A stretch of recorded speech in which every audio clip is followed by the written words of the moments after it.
In 1977, producer-director George Lucas created the Star Wars trilogy and changed the way we looked at movies.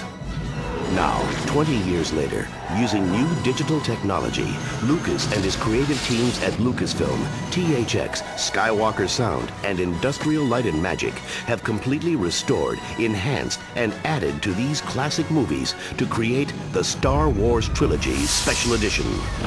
For the trilogy's third installment, Return of the Jedi, Lucas supervised the addition of an elaborate new musical sequence, as well as improvements for one of the film's key creatures and the inclusion of brand new footage and music for the film's ending. In Jedi, we've made several changes. When they go out to the Sarlacc pit, before there was just a couple of tentacles and there was kind of a funny mouth with a few spikes sticking out of it. There wasn't anything alive about the whole thing. And so what we've managed to do is and create a kind of a beak that comes out and attacks him, and more tentacles, and it just looks much more realistic and much more threatening, which I think helps that scene considerably. In the Jabba the Hutt scene, there was a little musical number which we never really had the time to shoot. When we were doing it, the production was running behind, everybody was racing. We managed to catch a couple of shots of the band, and we put a little bit of music in it, but it was meant originally to be a big musical number, which I thought would be funny in the middle of a Star Wars film. Also, some of the puppets that we used were very static in how they could move. The state-of-the-art animatronics had only reached a certain level. Cy Snoodles couldn't really open her mouth, she couldn't lip sync properly, her eyes didn't move. It was, it was a very complex creature to develop.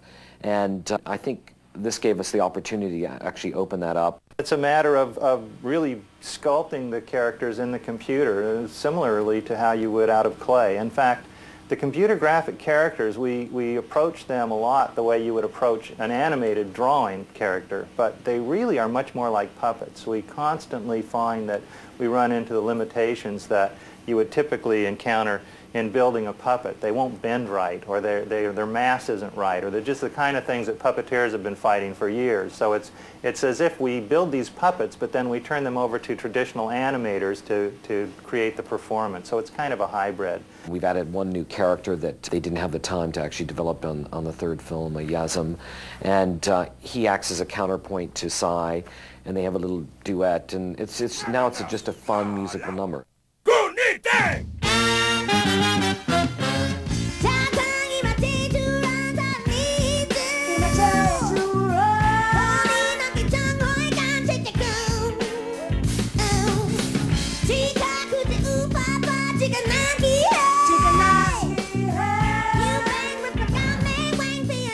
I think it adds more of the atmosphere and the quality that I was looking for originally in the Jabba sequence. George has changed the lengths in some of these films for the reissue because of his improved animatics and so on, and it required some changes in the music, mostly additions and subtractions of a small sort. The only thing I had to re-record for this new trilogy was a short finale for the third, The Return of the Jedi, the very end of the film, where George created a new scene of celebrating, and he had some ideas for new music there, and gave me a film without any sound but with a tempo, with the Ewoks sort of dancing and reacting and reveling, in their success. The digital technology frees you up, especially in a fantasy film like this, in ways that are